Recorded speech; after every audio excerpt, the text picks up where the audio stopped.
In this episode, we explore the life of Abhigya Anand, a Vedic astrology prodigy.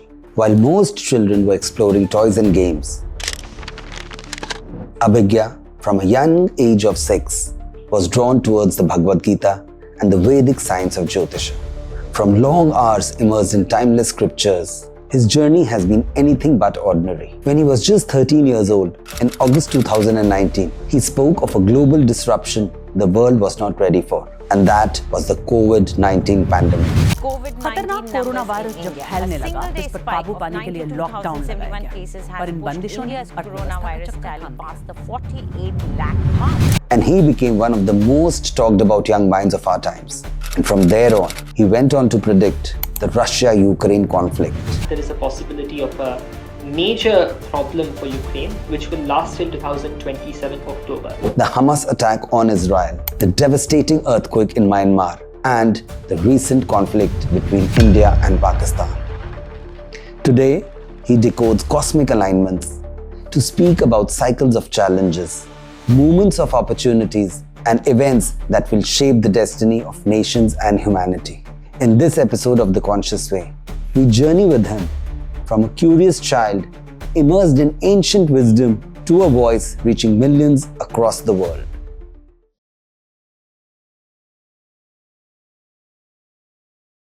Hi friends, and welcome back to The Conscious Way.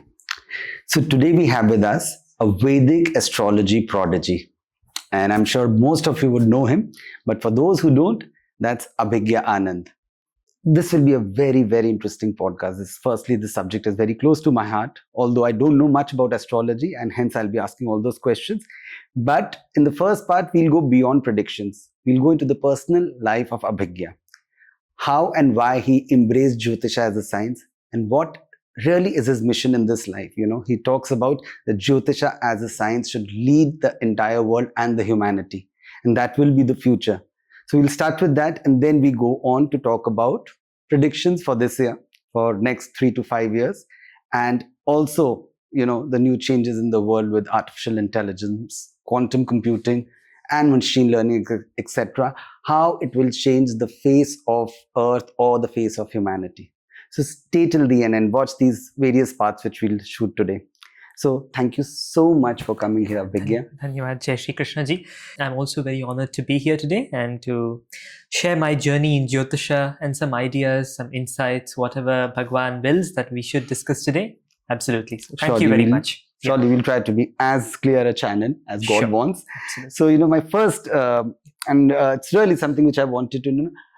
How did really Jyotisha came into your life? When was the first inclination? I mean, we've read you founded a research institute for astrology at the age of 13, yes, when people are just in the 5th standard, So definitely you have come here in this age for a mission.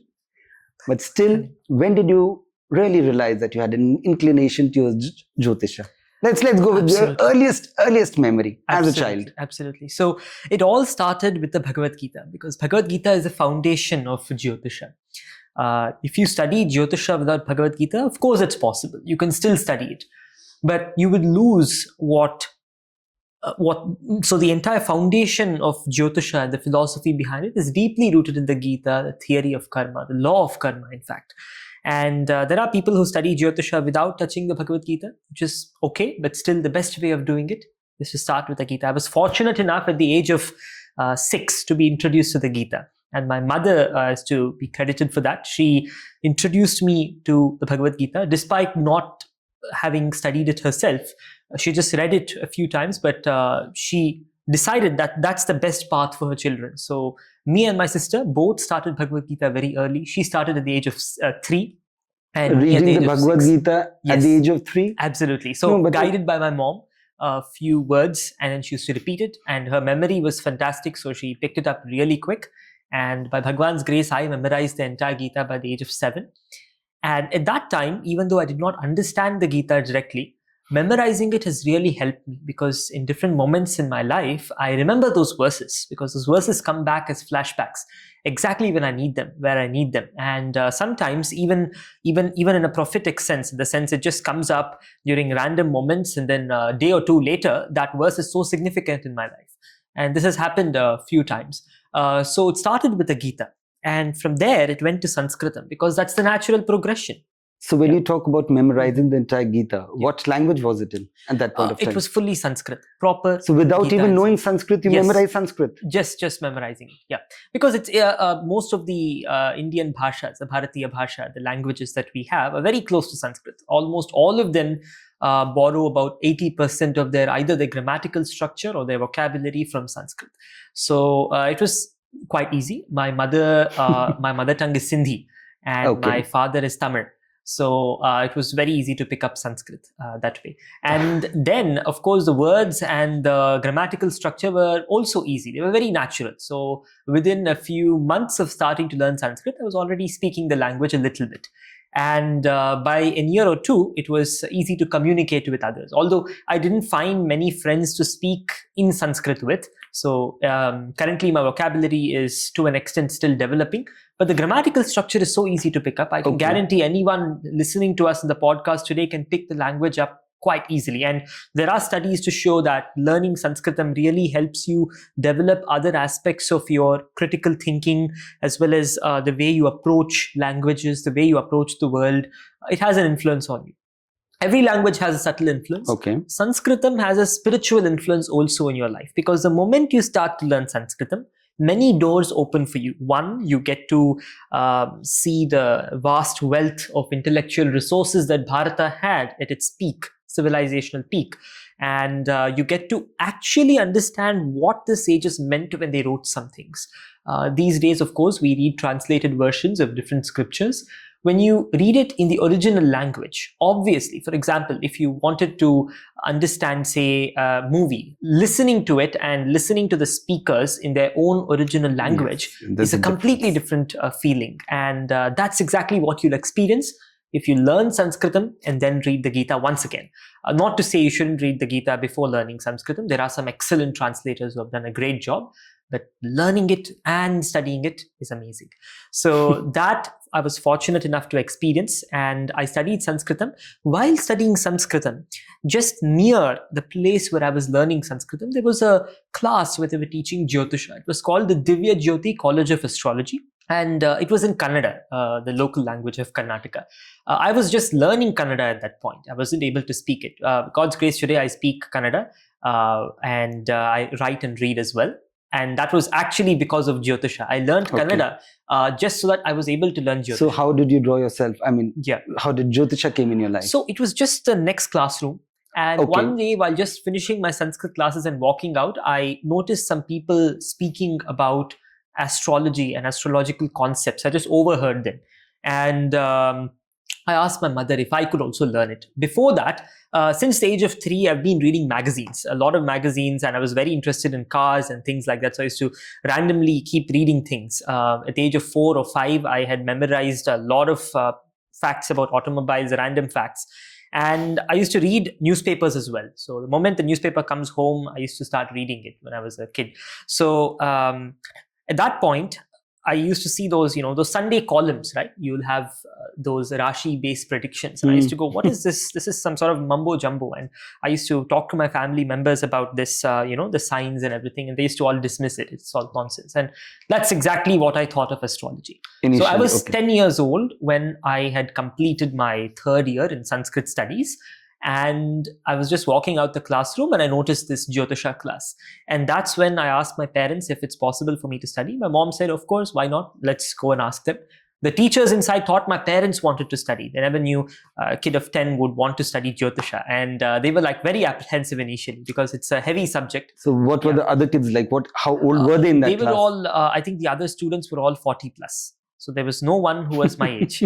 And it was pretty strange for them as well. They were just looking at me and this child is not going to study Jyotisha because it's a heavy subject. I understand them, of course, because there are many things in Jyotisha which are heavy. You talk about disease, you talk about death, and so many topics that might be a little bit heavy for children. So that was their first concern.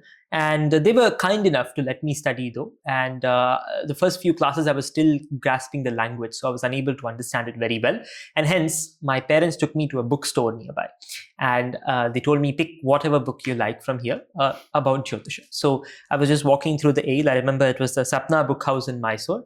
And there was an astrology section. So I went there and looking through the books, I picked up the books by Dr. B.V. Raman. Very beautiful titles. There was a book called The Astrology for Beginners. Very simple. So I picked that up and I went home. And while I was on the way back home, I almost finished reading about 1/4 of the book because I was so interested. And even in the bookshop, I started to read that book, in fact. That was one of the first introductions for me into Jyotisha.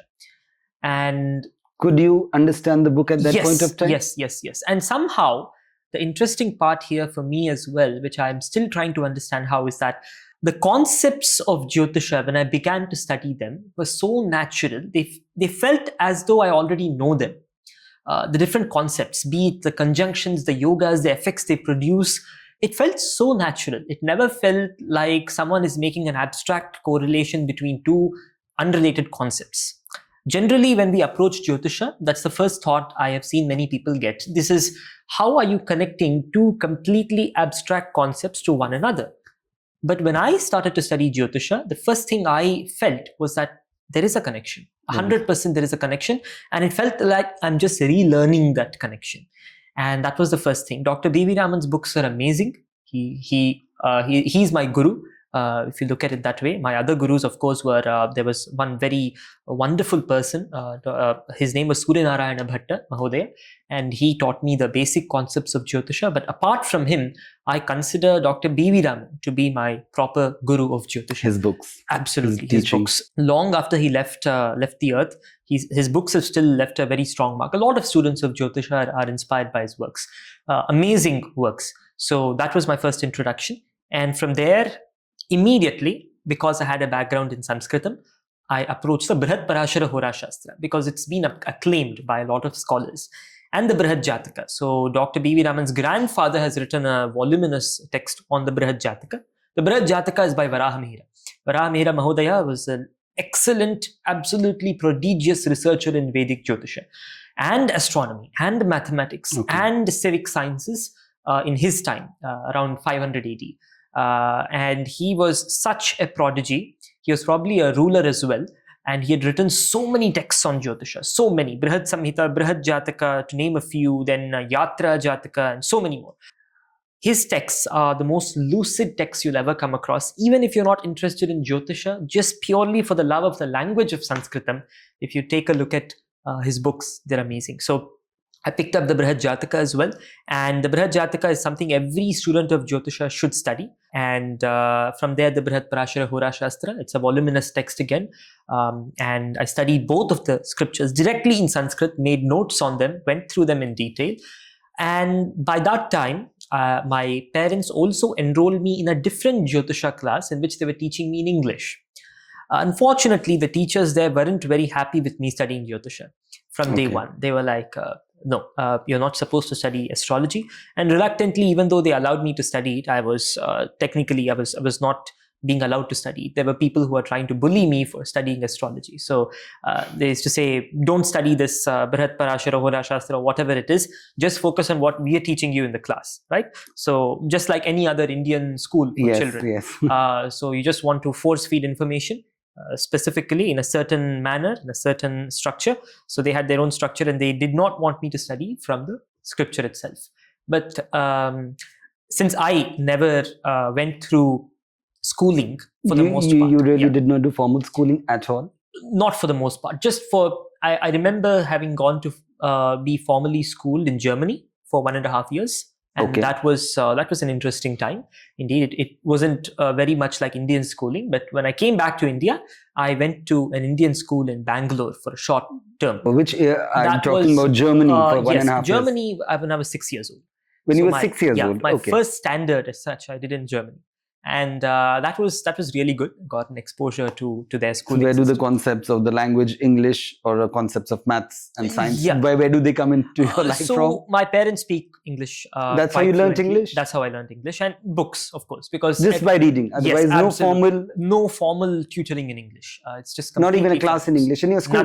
Nothing. Okay. In fact, at school, sometimes when later on I also joined a government school in Karnataka just for socialization, because around us there was no good school my parents were confident of leaving me in. So they just enrolled me temporarily in a government school in Karnataka, where I used to just go meet the students, play with them, and make friends. I still have some friends from there, and also go for the examinations, just for the sake of exams. So I went to the school, and there I used to teach the children English and a little bit of biology and stuff like that. Whenever the teachers wanted me to, whenever they used to take a day off or something, they used to tell me to go and just help the students with English.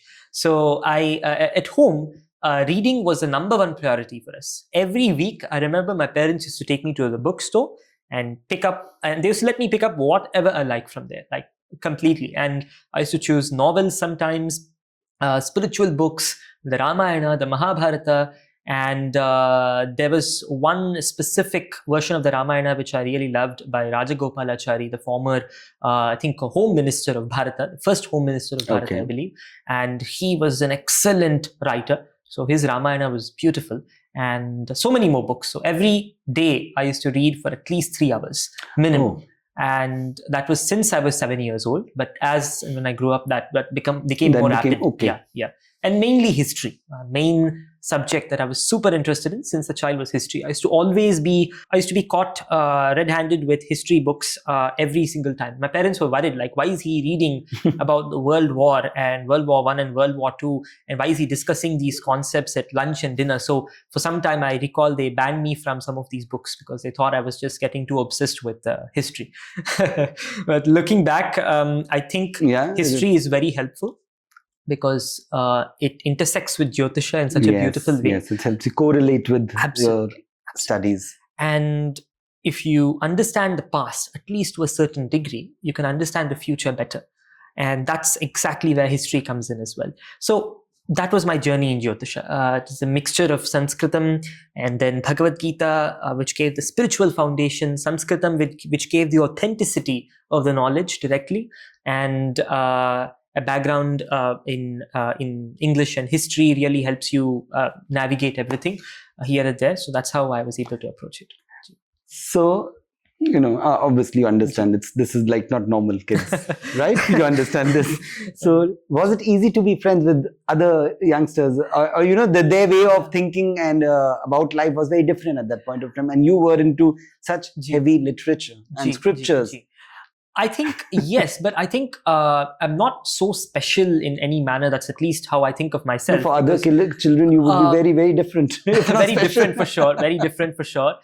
Because my schooling was very different. Fully homeschooled for the most part. Never had any pressure of any examination. I don't recall my parents ever telling me to score high on any test. Despite that, I used to try my best and score as much as I can, and did well in my studies by Bhagwan's grace. But I never had any pressure. I never recall my parents having told me to be, say, the number one in any class. And that was never a problem. Whereas I used to have many friends around me who had those pressures. So I used to feel bad for them at times for being pressured so much to be number one in a class for a subject that they might never use in their lifetime, or a subject that might not be relevant to them at all.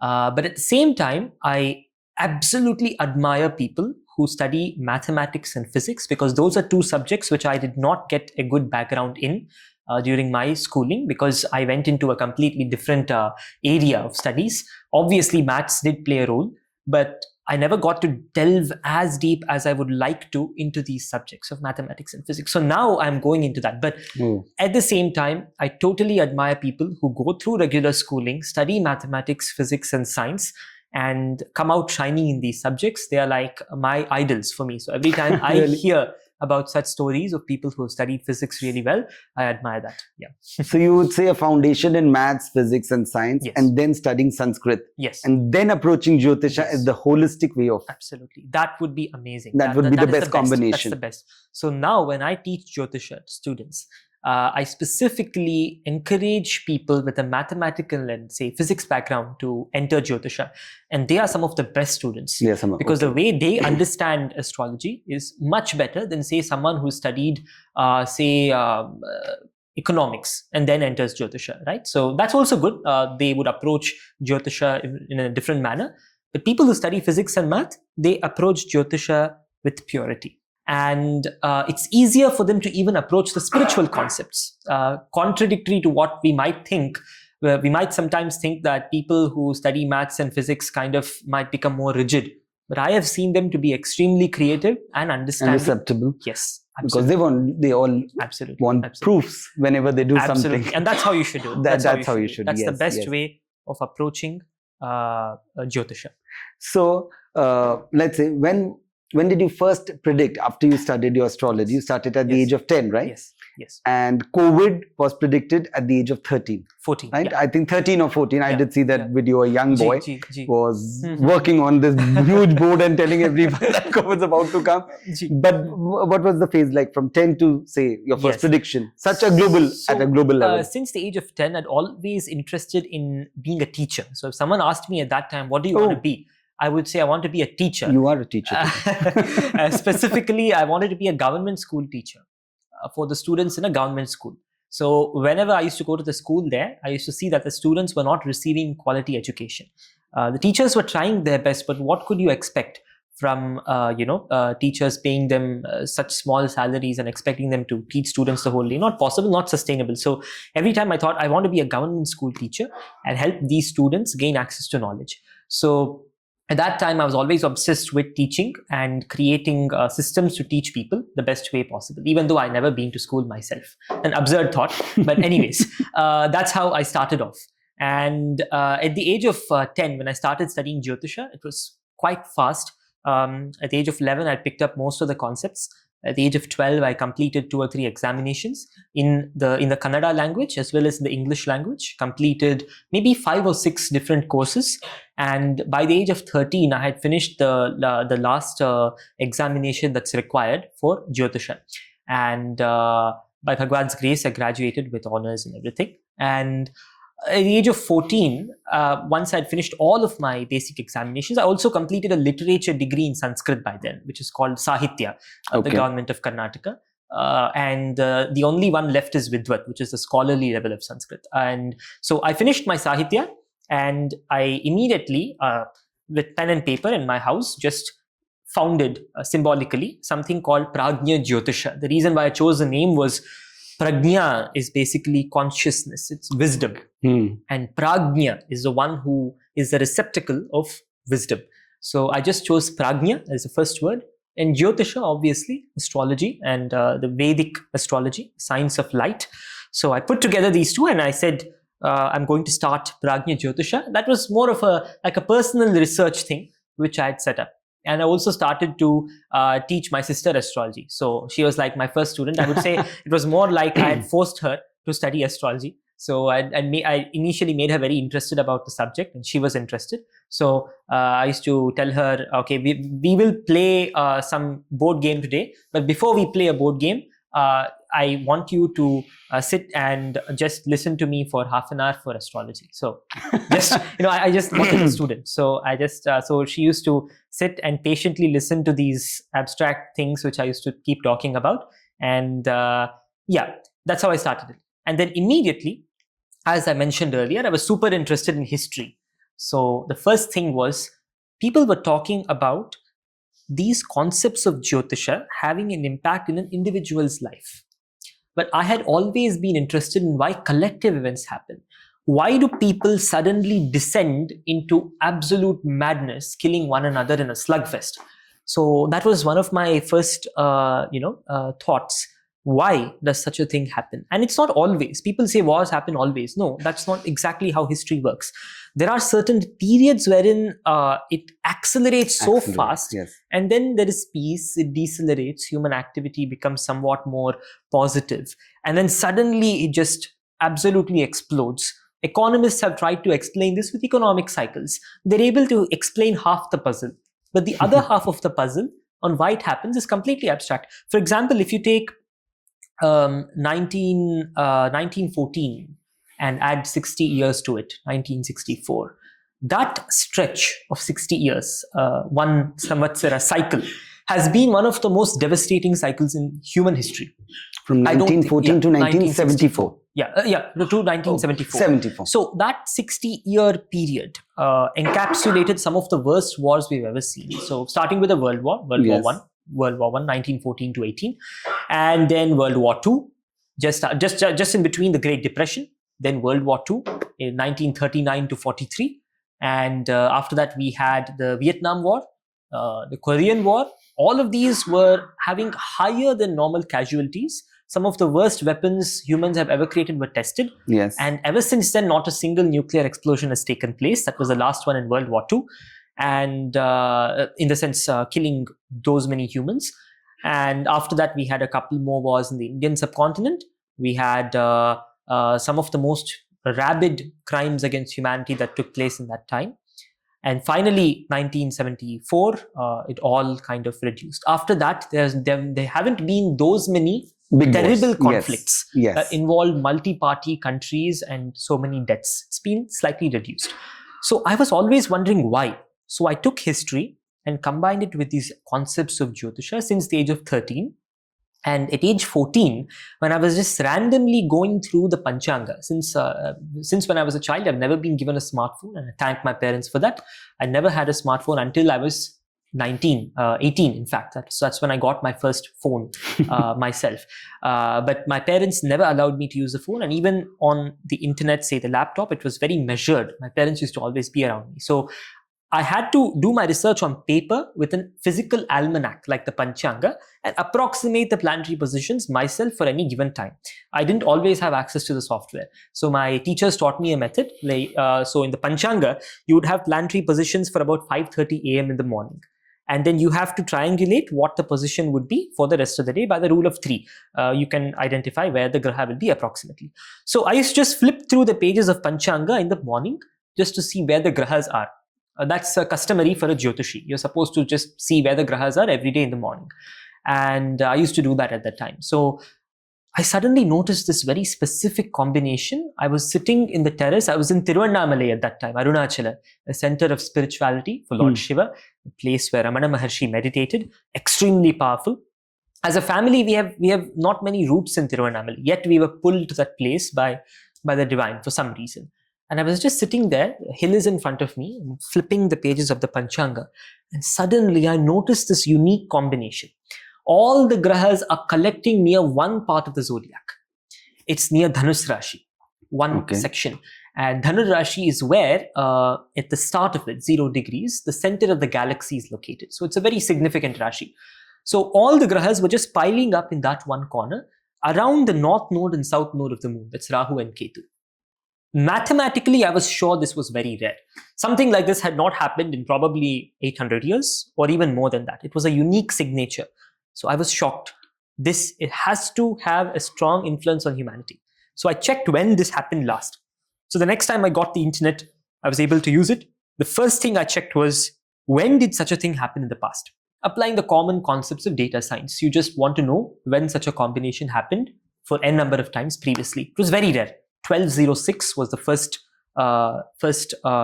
time frame wherein something similar to this happened, and then 1603. So I noticed these two, and 1943 and 1917. So all of these years had some parallel to 2020. So I combined the different things that took place in these time frames, and I put together my predictions. My primary prediction was that there is a possibility of a world war, because 1943... Something huge is going to come, which will affect everyone. And there's going to be a pandemic, because 1917, there was a Spanish flu. It was very similar to 2020. So I said, there's going to be a massive disease, in my words at the time, a major disease that's going to spread across, a widespread disease that will spread across the world and kill millions of people. Those are my words. And I made a video in August 2019 saying such a thing will happen, and there's going to be an economic recession. It's going to start in November 2019 and end around April 2020, somewhere within this period. And as far as we know, COVID-19 began in November 2019. It escalated. Yes. The first death happened around January, and not many people knew about it at the time. So I was still receiving comments on that video saying "Kuch bhi nahi hua, nothing has happened." But this was your first video. This was my first predictive video. One of my first predictive videos about the world. Yeah, before that, I'd hardly made any significant video. So this was my first one, and it was a bunch of concepts. I was a 14-year-old at that time, head full of abstract ideas. So I just put together everything I thought could happen. But one thing I knew for sure was this is a transformative period. And 2020 was it. And it eventually happened. Like 80% of what I mentioned in the video happened. 20% obviously did not happen. The World War did not happen. Essentially, the world was fighting against COVID, but they were not fighting against each other at least.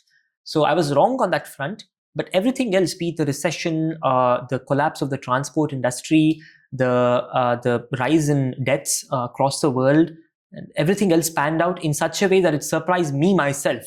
When I was looking at the news, I did not know what to say, what to feel, what to process. On one side, there was grief, but the other side, there was this dread. So when you uploaded this, significant news at that point of time, were your parents aware that you're doing something like this? Yes, they were. They were aware?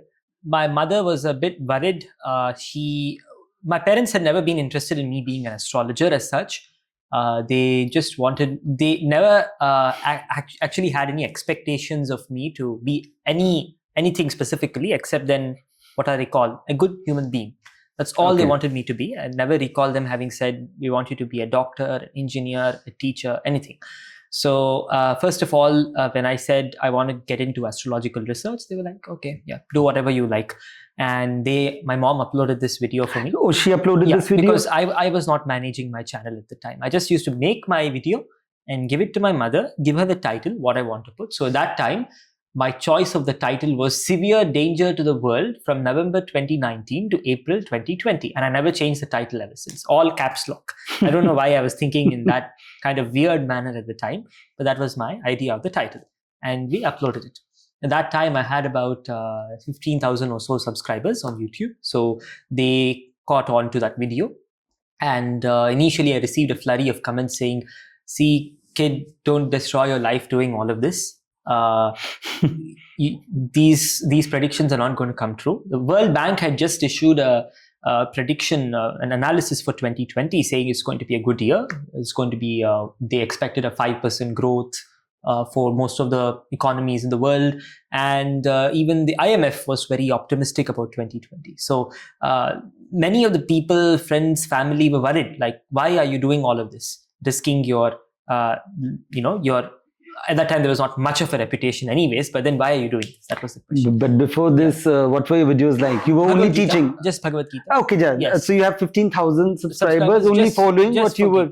Yeah, absolutely. For Bhagavad Gita. And at that time, I had also... my mother and me started something called Swachha Sharira, which was just like Swachha Bharata, taking inspiration from Modi ji's Swachha Bharata, but more related to the human body. So we started to give lectures in hundreds of schools around our region, Karnataka as well as Tamil Nadu. As a child, my mother encouraged me to do public speaking whenever and wherever possible. So there's a group of children in our society or something. She used to go speak to the society and ask them if I could speak about a certain subject, especially health. Because as a family, my mother has been obsessed with health. So she never allowed me as a child to ever take anything with white sugar in it. I remember this very well. I'd never taken an ice cream, these sweets, especially the Indian sweets filled with sugar. Even if it was prasad at home, anything with a lot of sugar, I've never touched. And this was for a very long time. They were obsessed about health. And my first public speaking events were about health. So junk food. I used to attack junk food, taking the names of the brands themselves and speak about it publicly. I even spoke at IIM once on the same subject. So that's how it all started, Swachha Sharira, and that's how we got our first few, the audience initially. One important thing my mother and me and our whole family kind of agreed on is we will never ask people to like, share, and subscribe to our channel. And we will just post whatever we like. If people don't like it, they can unsubscribe. If people like it, they can like it, but we won't speak about it. Do whatever you want. And that gave us the freedom. As a child, I was never said you cannot speak about something. Don't know if it's a good thing or a bad thing, but I used to speak about people, about brands, about companies, politicians, taking their names directly, and whenever I wish, however I wish. And that led to a lot of controversies at the time, because I used to just rapidly pick up any specific politician and lambast them on video. So that's how it all started. And at the time, when we had about, say, 15, 20,000 subscribers, I made this video. And initially, as I mentioned, a lot of comments that were, this is not going to be happening. And since I had a lot of astrology-oriented subscribers at the time as well, I'd started some basic Jyotish videos also at the time. I was explaining concepts, just putting a little cardboard and drawing concepts of astrology and teaching them to people online. So at that time, some of my astrological subscribers were also worried for me. They said, you have studied Jyotisha at such a young age. Continue just making videos about concepts and don't veer into predictions, right? But then for me, the most important thing was I saw widespread attacks against Jyotisha, against astrology by skeptics of Jyotisha, rightfully so. I completely welcome skepticism. But unfortunately, it was a lot. And those attacks not only hit Jyotisha, but they also spread from there into everything that is connected to Bharata, everything that's connected to Vedic sciences, Bhagavad Gita, everything is attacked. Once they attack Jyotisha, they're able to, that's like the entry gate of the fort. Yes. Then they're able to attack everything else. So I was feeling sorry for the skeptics in the first place, because they're losing out on so much. And secondly, I was feeling sorry for those who are getting misled by them and losing out on so much spiritual wealth. So the only way to prove Jyotisha to the world is not by speaking about random concepts, but by proving it through predictions, because Jyotisha is a science of predictions, and it leads you from there to spirituality. If you jump straight to spirituality, you're not going to be able to convince people about Jyotisha. So if you want to prove Jyotisha, just giving philosophical lectures, dry lectures about it, isn't going to help. You have to make accurate predictions about things. And even if that means risking your reputation, it's completely fine. You are an astrologer, and your duty is to warn people of things before they happen. That's the whole concept. Your duty is not to simply make philosophical lectures online. So that's why I just decided to post this on YouTube, no matter what happens. And until January, I received these comments. Even in February, there were some comments, some unfortunate souls who weren't yet aware of what was coming. And by March, suddenly it all changed. Some of our old subscribers started to share this video with their friends and family, saying, look at this video. This has about 80% of whatever is happening today has been spoken about. And that just blew up completely. And it was surprising. By April, it was on almost every newspaper in Southeast Asia, as well as East Asia, all the way to Japan and Russia and Eastern Europe, South America, everywhere. And hundreds of calls from relatives, family, and beyond, and all of that. So all of that happened in those few weeks. How did your family manage this sudden global attention all on you, one little young boy, 13 years of age? But were you aware so much is happening around you? Yeah. You were seeing all those comments and phone calls, etc.? Yes. Thankfully, I did not have a smartphone. Maybe if I had it, I might have been overwhelmed, might have gotten carried away by all this attention. Thankfully, I did not have one. I used to have access to a laptop, but supervised. So I used to spend my time, sometimes come across these articles, sometimes do a little bit of ego surfing, check out what people are speaking about. Obviously, as a child, you want to just, as a teenager, you want to know what's happening right at that time. So all of these articles and everything, some people accusing me of being a Chinese spy for some reason, and some people saying that this kid just got it right. It's just a coincidence. It's a coincidence. And some people telling, no, his father is a software engineer, and he edited the timestamp of the video saying it's in 2019, but actually he posted it just now. So nobody else predicted this? I don't think anyone else specifically mentioned these things. There are some books, however, from the 1980s which talked about a disease in 2020. Oh. Which went viral as well, along with my prediction at the time. Many theories were going viral. So there were some books also, which is very interesting to me, because I believe certain authors who are excellent authors who write stories, they generally tend to be very creative. That creativity stems from intuition, and sometimes they can come across such ideas and they write them down. So there's a possibility of that. But yeah, at the time there were many conspiracy theories. Some of the leading fact checkers, the fact-checking people, they made certain videos about me saying this kid's dad has edited the timestamp. But anyone who knows YouTube knows you cannot do that. Once you post a video, people will know when it's posted. So this was on the 22nd of August, 2019. And no one can change it, even if my father was the CEO of YouTube. So it was, ridiculous theories at the time. But all of that attention definitely took a toll on our family. Okay. My mother immediately closed down. She made sure we were staying very far away from the city. We relocated to a different place. It was because of the video? Just because of the video, because my mother was very paranoid. We were receiving calls from politicians at the time and from actors and everything else. And because they weren't able to reach us on phone, some of them even sent police vehicles to our home directly. So my mom was very paranoid at the time, obviously, as a parent suddenly. So she completely clamped down. We moved to a different state and we lived like 40 kilometers away from the nearest town, in fact. Oh my God. And no internet. And no internet? No, not much. Just my mom had a little bit of access. But apart from that, not much. I just focused on my research and I started to prepare to counter some of these people who said it's just a coincidence. That was my motivation. No, but a lot of subscribers of yours, since they were all astrologers, they could put the chart in retrospective to what happened. Yes, they did. They would have said, yes, you know, we missed it, but this is right. Yes, a lot of astrologers actually made videos about this and they were quite positive and they were explaining how I might have predicted this. There are many seminars where people began to, Vedic astrology seminars, where people discuss this prediction as well. And it kind of reinvigorated the discussion around this subject. That astrology, was right? That was one very positive thing that came out of this whole thing, because that video reached more than 9 million views. And that's just on my channel, that one video. Across our channel, more than 20 million, and across the world, even more than that. Because more than our channel, there were other channels who capitalized on this prediction, like really quickly. So that helped. Jyotisha as a science too. It just helped it, pick up discussion once more. And lot more people who were skeptics of Jyotisha before became students. The transition was so fast, not from skeptic to simple believer, but skeptic to student. Straight away. And so many people I know, personally I know many people who switched.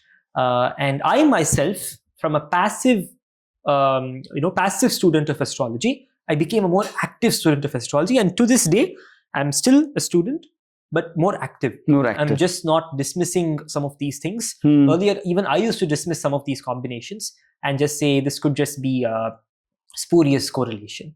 And then nowadays, I don't dismiss it so fast. I first analyze it, and then if I believe something cannot be applied directly, I take care of it later.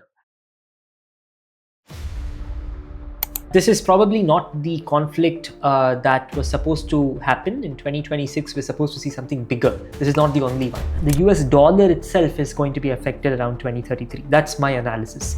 I have nothing against the US personally, but that's how I feel about it. Yeah. So next 10 years, you see rough. It'll be a rough ride for the entire world.